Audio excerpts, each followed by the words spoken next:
Hey guys, it's Jennifer. I have been sort of addicted to printing my own inserts for my personal size planner, and I've gotten some questions about how to do that and if it's hard to do, and it's really not. And so I'm going to walk you through the process from beginning to end, and hopefully you find this helpful.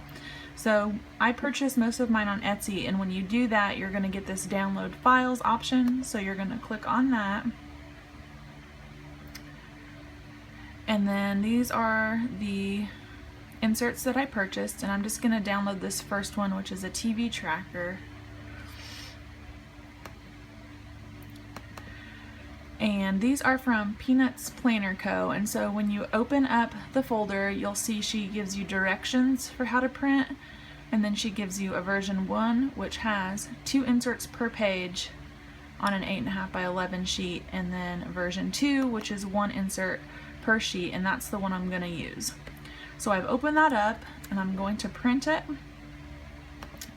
and you'll want to pick the printer that you want to use, and then my printer has a 2-sided option, so I'm going to click that, and that way it will just automatically print from front to back. And then you're going to want to make sure the scale is on 100%, always 100%, or else it messes up the sizing. And then you're going to click print, and they should be printing. And so when you see me again in just a second, I'm going to be over at my cutting table and show you how I cut my inserts. Okay, so I have my insert printed, and the next question I'd like to answer is what kind of paper I use. I just go to Staples or Office Depot and get 32-pound paper. It doesn't really matter the name brand to me. This is just the Staples brand, and they make a matte and a glossy, and this is the glossy. I just prefer the finish of it. It does take a little while for my Pilot G2 gel pen to dry. That's the ink pen that I usually use, but I don't mind waiting.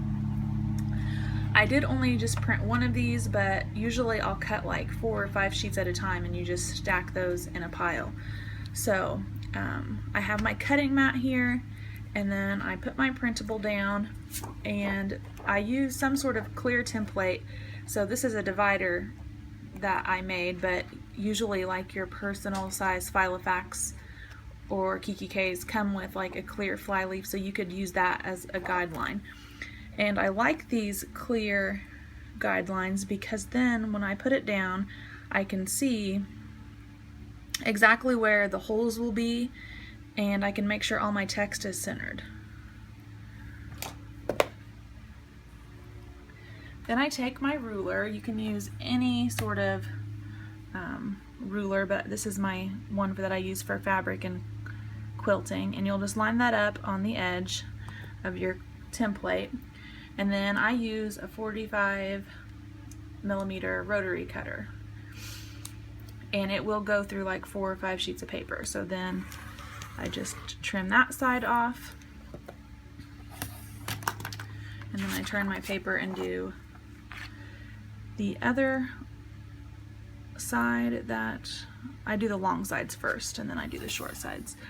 So then I just line that up again, and I can tell that this is going to be straight because I'm using a ruler, and I know that these sides of the paper are still a straight edge, so I just line my ruler up, the grid lines with that, so I know it's a straight cut. Cut my other side, and then I'll do my short sides, and you can still see, make sure the text is centered where you want it. And you'll always want to keep the paper underneath the ruler, so don't like try to cut on the left side. You'll always want to cut on the right side, because me putting pressure on this ruler is okay. So I'll cut my last short side here,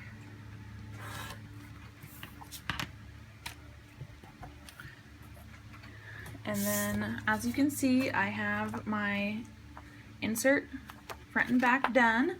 And the last thing to do is hole punch it, and I use this 6-hole punch that Danielle from So Much Crafting recommends. It's from Amazon. I will put a link in the description box below for you. So you just center it, do a quick punch, and you're all set. So I hope the video was helpful, but if you still have questions, you can leave a comment and I will get back to you as soon as I can. Thanks for watching.